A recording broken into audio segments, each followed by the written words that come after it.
Welcome. In this video, you will learn the meaning of another amazing word, immune, with so many examples. So let's start. Well, immune का जो basic meaning होता है, it means not affected, यानी असर नहीं होना, फ़र्क नहीं पड़ना. अब अगर कोई पर्सन है और उस पर किसी चीज़ का फ़र्क नहीं पड़े तो हम कह सकते हैं कि ये जो पर्सन है उस चीज़ के लिए इम्यून हो गया है, उस चीज़ के प्रति इसको इम्यूनिटी प्राप्त हो गई है. अब वो चीज़ कुछ भी हो सकती है, वो कोई बीमारी हो सकती है, वो किसी की डांट हो सकती है कि किसी पर्सन को इतनी डांट पड़ती है कि अब उसको फ़र्क ही नहीं पड़ता किसी के डांटने का. ठीक है, आप किसी को समझाते हो, वो समझता ही नहीं है, तो आप बोलोगे इस पर तो समझाने का इसको असर ही नहीं होता. तो उसको आपका जो समझाना है उसके प्रति उसको इम्यूनिटी प्राप्त हो रखी है, यानी आपके समझाने का उसको फ़र्क नहीं पड़ रहा है. ठीक है, तो हम ये जो सारे के सारे मीनिंग हैं देखते हैं विद एग्जाम्पल्स. तो सबसे पहले इसके बेसिक मीनिंग की बात करते हैं. Protected against a particular disease. तो अगर कोई पर्सन किसी पर्टिकुलर डिजीज़ के अगेंस्ट प्रोटेक्टेड है तो हम कह सकते हैं कि इस पर्सन को इम्यूनिटी प्राप्त है इस डिजीज़ के लिए.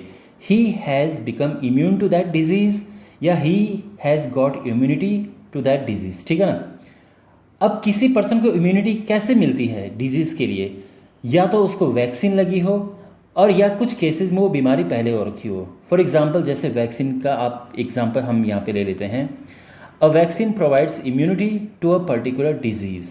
तो जैसे आजकल कोरोना की वैक्सीन लग रही है, तो ये जो वैक्सीन है ये कोरोना जो कोविड-19 बीमारी है इसके प्रति इम्यूनिटी देती है हमें, कि अगर हम इस virus even if we are exposed to this virus, so we won't get this COVID-19 problem.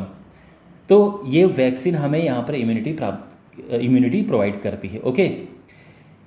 Second आप देख सकते हैं, he seems to be immune to colds, he never gets them. तो कोई पर्सन आप देखते हो उसको कभी भी कोल्ड नहीं होता है, तो आप कहते हो कि इस पर्सन को कभी भी कोल्ड नहीं होता है, ऐसा लगता है कि इसको कोल्ड के प्रति इम्यूनिटी मिली हुई है.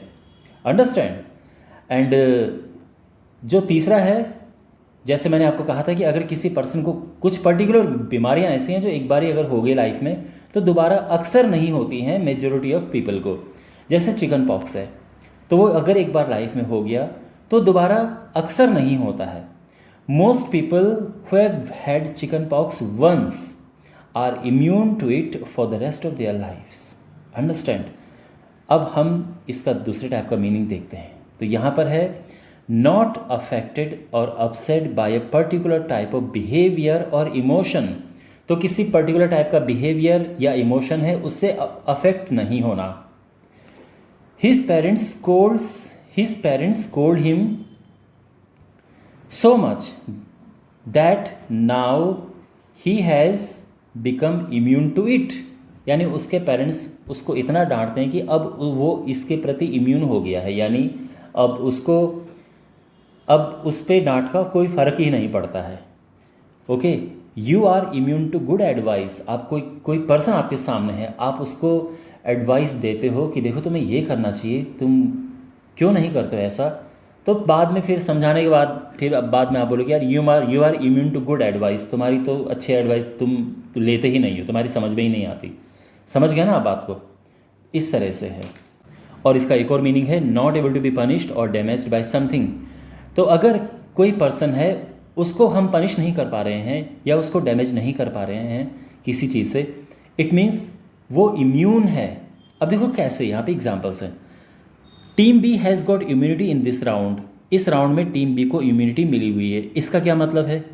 इट मीन्स कि इस राउंड का जो भी रिजल्ट होगा टीम बी पर उसका कोई भी फर्क नहीं पड़ेगा. Okay. Team B won't be affected by the result of this round. So even if they lose they won't be out of the tournament. तो अगर वो हार भी जाते हैं वो टूर्नामेंट से बाहर नहीं होंगे, बिकॉज टीम बी को इम्यूनिटी मिली हुई है.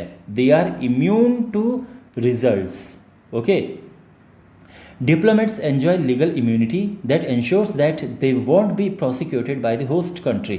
सो जो डिप्लोमेट्स होते हैं, जो राजदूत होते हैं, ओके, उनको लीगल इम्यूनिटी प्राप्त होती है. तो अगर उन्होंने कोई क्राइम कर भी दिया है तो जो होस्ट कंट्री है जहां उन्होंने क्राइम किया वो उनको प्रोसिक्यूट नहीं कर सकती है, वो उन पे केस नहीं चला सकती है.